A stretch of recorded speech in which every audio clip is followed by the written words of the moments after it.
লালমনিরহাট শহরের বিডিআর রোডে লালমনিরহাট শিশু পার্ক সংলগ্ন মুক্তিযুদ্ধ স্মৃতি স্মারক মঞ্চের একটা মুরাল আছে। মুরাল মানে আপনারা তো জানেন, ওই যে দেয়ালের মধ্যে বিভিন্ন রকম জিনিস দিয়ে, চীনামাটির বিভিন্ন রকম জিনিস দিয়ে একটা ছবি, একটা চিত্র, একটা ঘটনা প্রবাহ যে চিত্রের মাধ্যমে ফুটে ওঠে সেগুলোকে মুরাল বলা হয়। এই ধরনের একটা মুরাল সেখানে আছে। সেই মুরালে কী কী ফুটিয়ে তোলা হয়েছে? সেখানে ফুটিয়ে তোলা হয়েছে 52 ভাষা আন্দোলনের প্রেক্ষাপট, ঐতিহাসিক ৭ মার্চের ভাষণ, স্বাধীনতার যুদ্ধ, মুজিবনগর সরকার গঠন, স্বাধীন ভূখণ্ডে রবির উদয়, নতুন সূর্যের উদয় হচ্ছে, ৭১-এর গণহত্যা, বিজয়ে উচ্ছ্বসিত বীর মুক্তিযোদ্ধা, ৭ জন বীরশ্রেষ্ঠ, পাকিস্তানি বাহিনীর আত্মসমর্পণ, জাতীয় পতাকা হাতে উল্লেসিত জনতা। এই ছবিগুলো সেখানে নানাভাবে ঘটনা পর্যায়ক্রমে সাজিয়ে রাখা হয়েছে, মানে এমন ছবিগুলো দিয়ে, যার মাধ্যমে একদম আমাদের ভাষা আন্দোলন থেকে শুরু করে মানে আমাদের এই যে স্বাধিকারের লড়াই, সেই লড়াইয়ের পুরোটা সেখানে বর্ণনা করা হয়েছে। এরকম একটা অসাধারণ চিত্রকে আপনি কি ক্ষুদ্র রাজনৈতিক চিন্তা দ্বারা ব্যাখ্যা করতে চাইবেন? এখানে কি কোনো ক্ষুদ্র সংকীর্ণ রাজনৈতিক চিন্তাধারা প্রকাশ ঘটেছে? এই পুরো ঘটনাটা যে মুরালটা আছে, সেই মুরালটার কপালে কি ঘটেছে সেটা শুনুন। তার কপাল হলো যে গত 16 ডিসেম্বর, এই কিছুদিন আগে যেটা হয়ে গেল 3 মাস আগে, সেই 16 ডিসেম্বরে এই পুরো মুরালটাকে কাপড় দিয়ে ঢেকে দেওয়া হয়েছিল। কেন দেওয়া হয়েছিল কেউ জানে না, প্রশাসনের কাজটা করেছিল, জেলা প্রশাসন। তার রিপিটেশন দেখা গেল গতকালকে 26শে মার্চ, আমাদের স্বাধীনতা দিবসে।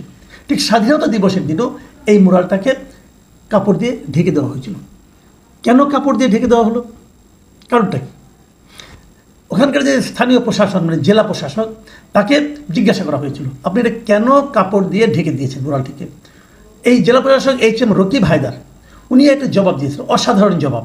তিনি বলেছেন যে 2024 সালের জুলাই বিপ্লবের চেতনার সঙ্গে সামঞ্জস্যপূর্ণ প্রতীয়মান না হওয়ায় মুরালটি কাপড় দিয়ে ঢেকে দেওয়া হয়েছে। মানে এই মুরালটা 2024 জুলাইয়ের যে বিপ্লব, তার চেতনার সঙ্গে নাকি সামঞ্জস্যপূর্ণ হয়নি। কে বলল হয়নি? কোন আদালত বলেছে হয়নি?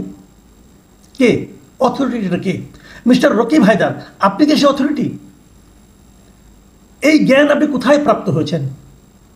আপনাকে কে বলেছে যে এটা বিপ্লবের চেতনার সঙ্গে সাংঘর্ষিক? কে বলেছে আপনাকে? আপনাকে ঘুমে ঘুমে স্বপ্নে এই সিদ্ধান্ত উপনীত হয়েছেন যে কাল রাতে আমি একটা স্বপ্ন দেখলাম, স্বপ্নে পাওয়া তাবিজের মতো আমি বুঝতে পারলাম যে এটা জুলাইয়ের চেতনার সঙ্গে সাংঘর্ষিক হয়ে গেল? আপনাকে এই অথরিটি কে দিল? আমি বুঝতে পারি না যে বিভিন্ন জেলা প্রশাসক যারা হয় তারা কিন্তু সরকারের অ্যাম্বাসেডর, বিভিন্ন জেলা শহরে তাদের বিভিন্ন কর্মকাণ্ড সরকারেরই চিন্তার প্রতিফলন ঘটিয়ে থাকে। এই লোক কোন বিবেচনায় একটা জেলা প্রশাসক হলো, এটা আমি বুঝতে পারি না। যে মুক্তিযুদ্ধকে, আমাদের ভাষা আন্দোলনকে, আমাদের স্বাধীনতা যুদ্ধের যে বিজয় গাথা, সে বিজয় গাথাকে, ৭ জন বীর শ্রেষ্ঠকে, মুক্তিযুদ্ধের বিজয়ের উল্লাসকে 24-এর গণ অভ্যুত্থানের সঙ্গে সাংঘর্ষিক মনে করে, সে কে এবং সে কোন বিবেচনায় এখনও প্রশাসনের একটা গুরুত্বপূর্ণ পদে থাকতে পারে? আমি এই প্রশ্নটা খোদ ডক্টর ইউনূস সরকারকে করতে চাই। ডক্টর ইউনূস এর জবাব দেবেন নিশ্চয়ই। কি হচ্ছেটা কি দেশে? আমি বুঝতে চাই দেশে হচ্ছেটা কি। আমরা কাদের কবলে পড়েছি, কাদের খপ্পরে পড়েছি? আমি আরেকটু বলি, আমি আরেকটা পত্রিকা, আমি এতক্ষণ যে জিনিসটা পড়লাম ওনার বক্তব্যটা, সেটা আমি পড়েছি প্রথম আলো পত্রিকা। প্রথম আলো থেকে ওনাকে জিজ্ঞাসা করা হয়েছিল, জিজ্ঞাসা করার পর উনি এই জবাবটা দিয়েছেন। উনি এছাড়া এর বেশি কিছু আর বলতে রাজি হন নাই, মানে বলবেনই না কথা। কি এমন মহান ব্যক্তি হয়ে গেছেন উনি আর কোনো ব্যাখ্যা দিতে রাজি নন, উনি কোনো সিদ্ধান্ত দেন। আমি আরেকটা পত্রিকার কথা বলি, সেটা হলো ওখানকার স্থানীয় একটা পত্রিকা, যে পত্রিকায় কি বলা হয়েছে, উত্তর বাংলা পত্রিকার নাম। সে পত্রিকায় বলা হয়েছে যে তারা নাকি জিজ্ঞাসা করেছিল, তাদেরকে এই জেলা প্রশাসক বলেছেন যে বৈষম্য বিরোধী ছাত্র আন্দোলন ও স্থানীয় ছাত্র জনতার দাবির মুখে তারা নাকি এই কাজটা করেছেন। প্রথমত, বৈষম্য বিরোধী ছাত্র আন্দোলন বলতে কোনো সংগঠনের অস্তিত্ব এখন আর নেই, সেটা বিলুপ্ত হয়ে গেছে। উনি জানেন না এটা? বানায় বানায় কথা বলে এরকমই হয়। বৈষম্য বিরোধী ছাত্র আন্দোলন নামে কোনো সংগঠনই নাই এখন আর, বাংলাদেশে এক্সিস্ট করে না। তারা নাকি দাবি করছে তাকে বায়বীয় সংগঠনের বায়বীয় দাবি। আর কে করছে?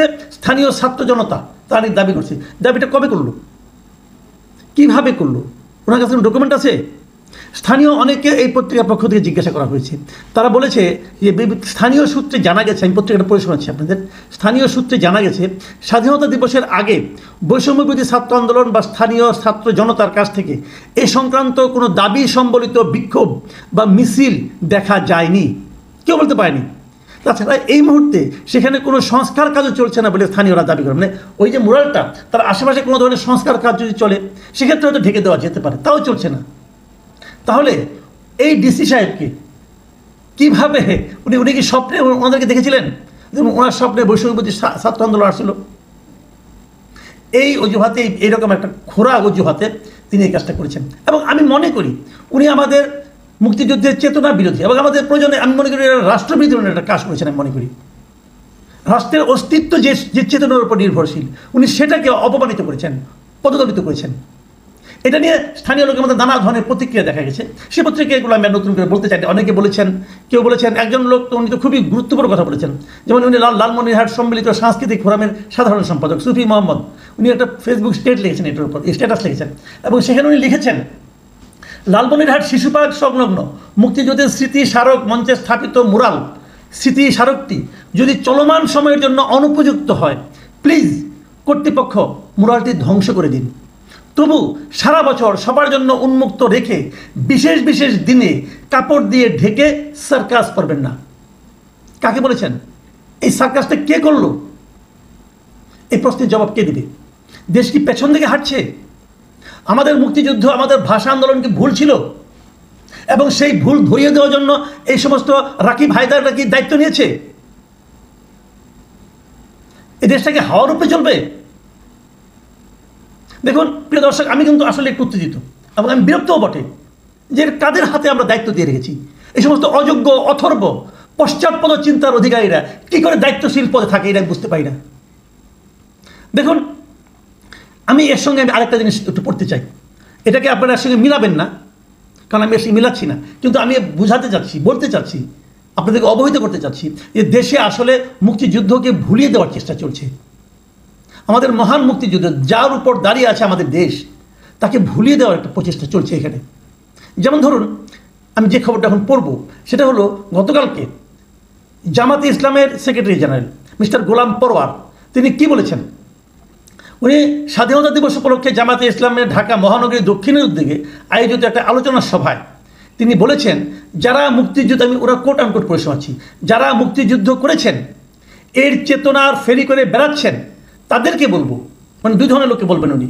এক নম্বর, যারা মুক্তিযুদ্ধ করেছেন তাদেরকেও বলবেন, এবং এর চেতনার ফেরি করে বেড়াচ্ছেন যারা, তাদেরকেও বলবেন, আপনারা কিন্তু রাজনৈতিক স্বার্থে, ক্ষমতার স্বার্থে দিল্লির কাছে দেশ বিক্রির জন্য চুক্তিবদ্ধ হয়েছিলেন। মানে দিল্লির কাছে দেশ বিক্রির জন্য কারা চুক্তিবদ্ধ হয়েছিলেন?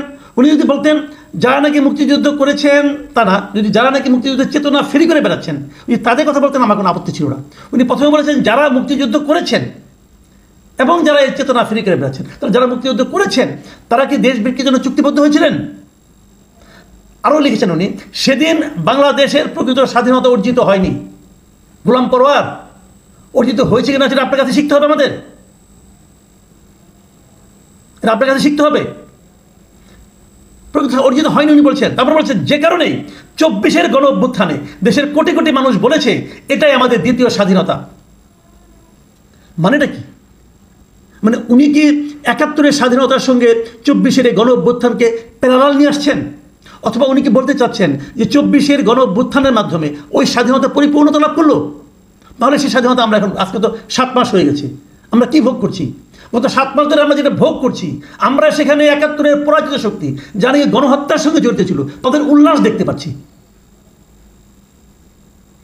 71-এর পরাজিত যারা নাকি আমাদের এখানে মানে লক্ষ লক্ষ মানুষের হত্যার জন্য দায়ী, লক্ষ লক্ষ মা বোনের ধর্ষণের জন্য দায়ী সহযোগী শক্তি, তাদের উল্লাস দেখতে পাচ্ছি আমরা এখন। আমাদেরকে মুক্তিযুদ্ধ ভুলিয়ে দেওয়ার চেষ্টা চলছে। এ ঠিক না। এদেশের মানুষ আপনাদের এই ন্যারেটিভকে মেনে নেবে না ভাই, এই লাইনে চিন্তা করেন না।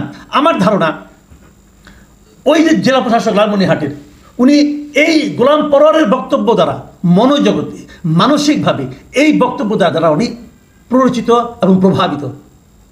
উনিও ওই লাইনের লোক, এই জন্য আজকে উনি এই কাজটা করতে পেরেছেন। আমি মনে করি সরকারের উচিত হবে এই ব্যাপারে একটা কঠোরতম ব্যবস্থা গ্রহণ করা। এবং দেশের মানুষের উচিত হবে যারা নাকি আমাদের মুক্তিযুদ্ধকে ভুলিয়ে দিতে চাচ্ছেন তাদের ব্যাপারে সিদ্ধান্ত নেওয়া। আমি আবার বলি, যারা মুক্তিযুদ্ধের চেতনা এতদিন ফেরি করে বেরিয়েছেন, আমি আওয়ামী লীগ শাসন আমলের কথা বলছি, তাদেরকে যেমন এই জাতি প্রত্যাখ্যান করবে, নির্মমভাবে প্রত্যাখ্যান অলরেডি করেছে। এখন যারা জুলাইয়ের চেতনাকে ফেরি করতে চায়, যারা ধারণ করতে চায়, তারা তো আমরাও আছি, আমরা সবাই ধারণ করতে চাই, কিন্তু যারা এটাকে ফেরি করতে চায়, মানে এটা নিয়ে বাণিজ্য করতে চায়, ব্যবসা করতে চায়, তারাও একসময় এই দেশের এই জাতির কাছ থেকে প্রত্যাখ্যাত হবে। প্রিয় দর্শক, এখন এ পর্যন্তই। আল্লাহ।